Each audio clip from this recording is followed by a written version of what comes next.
We've got a little bit of comedy. We've got Christian Slater in a guest spot, which is always a fun thing to have because he's a great actor and I always like what he brings to the table. And you've got like a little bit of a D&D rescue kind of like adventure going on here, which made for a really fun, fast pace. There's comedy, there's banter, there's always something happening. The trolls are back in a big way, and they're similar but also different to what we saw in the film, and there's a reason for that, which I thought was really cool. There's more tie-ins to the Madmartigan story. There's a lot happening in this episode, and even though my favorite episode is still episode 3, I think this episode, episode 6, stands out to me as one of the funnest episodes of the season so far. But I don't want to spoil it for everybody, so here's the thing. If you haven't yet watched the episode, don't watch my review because I do spoiler full. I don't do spoiler free.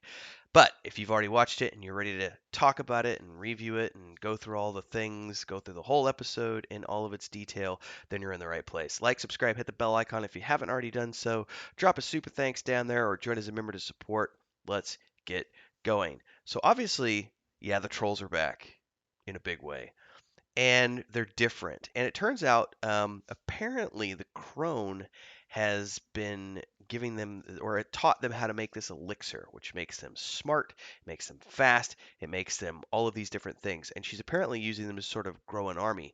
But they're also mining something, and it looks like whatever they're mining, I think, as far as I understood it, what they're mining is what they're turning into these vats, and it's like pure evil is what they described it as. But it's this elixir that they're drinking, which makes them hyper intelligent, hyper fast, hyper all these things.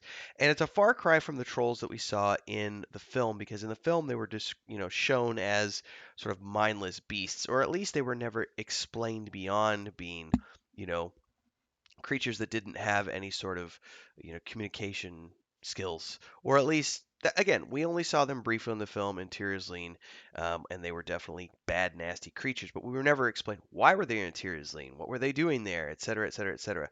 So, this was a different look at the trolls, and I think for me it was a cool little world building moment.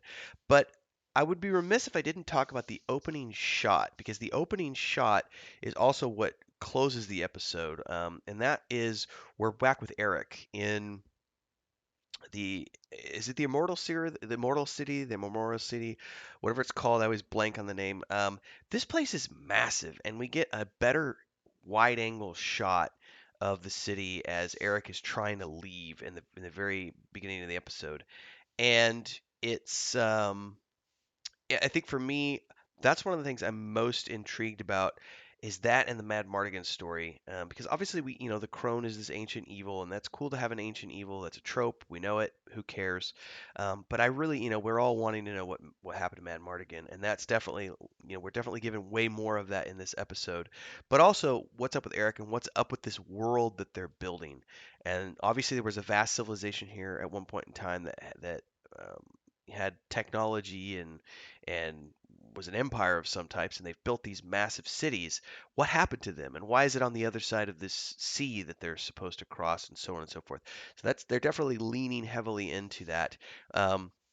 Also, yeah, there's no way they're wrapping this up within one season. We're definitely gonna have a cliffhanger of an ending to season one, which makes me wonder that if they haven't already approved season two behind the scenes. I don't know if that's actually the case. It would be really cool if that were true. I'm rooting for season two. I'm loving everything I've seen so far in season one. It's cheesy, but who cares? It's fun. That's what I love about the first movie. The first movie has horrible dialogue, cheesy acting, but it's fun. It's a fun film, and that's what this is. That's why this episode for me is one of the funnest. I think, especially, we're kind of going back to Christian Slater. I got the vibe of when he was in Robin Hood, Prince of Thieves, which is another movie that has horrible dialogue. It's just so cheesy, but it's a fun like '90s film. Like Robin Hood, Prince of Thieves is one of those classic films you have to watch from the '90s, and I always am reminded of that moment when Christian Slater's character's like, "Fuck me, he flew." When um, Robin Hood flies over the wall, I forget, was it a catapult or something? I don't remember. Um, but when Kevin Costner's character goes over the wall, and I kind of get that throwback here. So seeing Christian Slater's character back, um, it throws into question Boorman's entire story that he's told to people because we're getting a different version from Christian Slater's character, Allagash, or whatever his name is, who is apparently another one of Madmartigan's companions who's been locked down in here for 10 years. And there's, you know, basically Boorman, if you believe Borman's version, Alagorth, Christian Slater's character betrayed Madmartigan, but if you believe his version, then Borman was the one who betrayed him. But it appears that, I think, as far as I understood it, Borman was kind of he did something that he heavily regrets because he mentions it because he wants to go back and fix things, and he's trying really hard to find a way back to who he was at one point in time. Um, the dialogue between these two characters is good. I think the dialogue in this episode for me, it's comedic cheese, but it just works on all levels, and it's just continual back and forth, back and forth, back and forth. And I really love the dialogue here. The troll dialogue is quite funny because they're obviously the elixirs, making them very intelligent, and the way they speak is very eloquent, and especially the leader, and he's like mocking the other ones who's not quite as, but he's constantly chugging the swill, so he's constantly finding himself enhanced. That was fun. Um, we get a lot more backstory here about Madmartigan and what happened because in this ruined mountain where the trolls have their society and their kingdom is apparently the tomb where the cuirass is. They do find the cuirass. That's important. But in the tomb, they also find a portal, and in front of the portal is Madmartigan's sword. And when Kit goes into the tomb and goes to grab the sword, she hears a voice, which starts off sounding a lot like Val Kilmer's voice, and then it starts sounding less like it as it goes on, which is either purposeful or it's just because the voice actor they got doing, and I don't know, I may look it up. It may be his son because his son helped with the voice acting in Top Gun Maverick. Um, but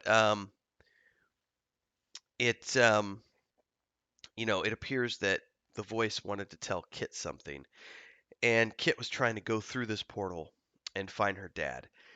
And um, Christian Slater's character, whose name I'm going to butcher.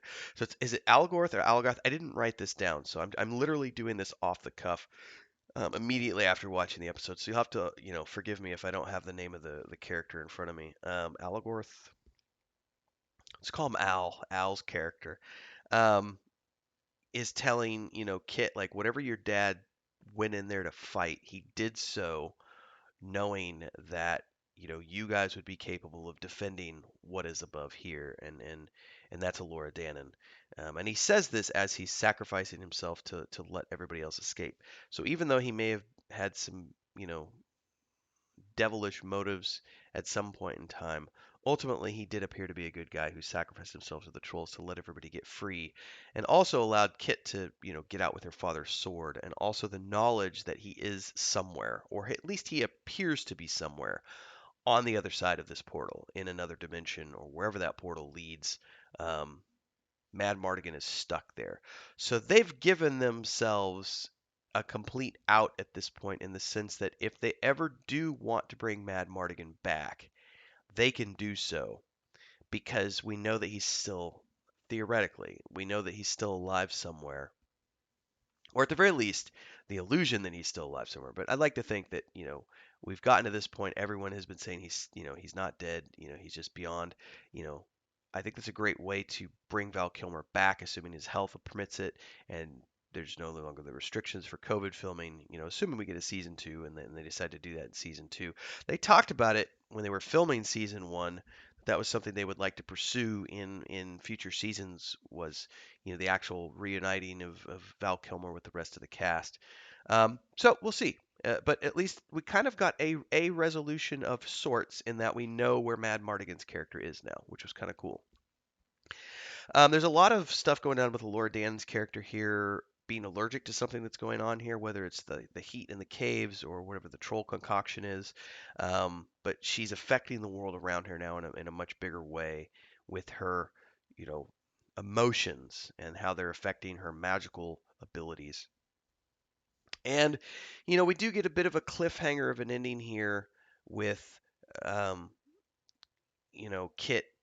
being beneath the layer of whatever it is on top of this underground lake. And of course, they're not free yet because once they're going to get her out, of course. But um, not only do they have to get her out, they have to find their way out of this underground layer. And if I had to guess, and this is just me guessing, um, this may end up leading them to a confrontation with the crone who's going to be somewhere underground. I could be wrong on that, but they're going to have to find a way out from here, and I don't know where that leads. It could lead them to a portal, which then takes them to Memorial City. Who knows? But we are getting close to the end of season one, so there's only what I think 2 episodes left. Let me confirm that here uh, as we look this up. Um, but we also got a culmination at the end of the episode where it kind of faded out, where apparently Eric can't escape. He tried to escape, and he ended up back at that city. And then as he gets back to the city, he drinks from that pool of like creepy looking water, and then he starts hearing a voice, and he finds another person in the cell, and it's a beautiful woman appears from a different land, but is it really another woman? Because as she says, she's like, "Are you gonna let me free?" And it's like, well, hang on a second. Is that actually a woman that he's letting free, or is this an illusion because he's drank the water now, and now he's these creepy voices that he was hearing before, and now he's seeing them, not just hearing them, and this is an illusion of like the evil crone or somebody, set me free. We don't know what it is yet, but we did get a return to Eric as well. So I think all in all, we got a bit of a cliffhanger of an ending because it's I don't know. It's a mysterious ending, a sort of cliffhanger ending on two fronts, which is leading us towards the next episode, which of course is going to carry us on because we only do. I just looked at it. There's only 2 more episodes left to end of this season, so we're getting down to the end here.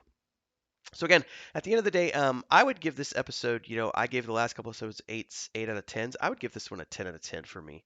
Um, it was just enjoyable. I like cheesy dialogue. I like fun, fast-paced adventure. This was a kids episode.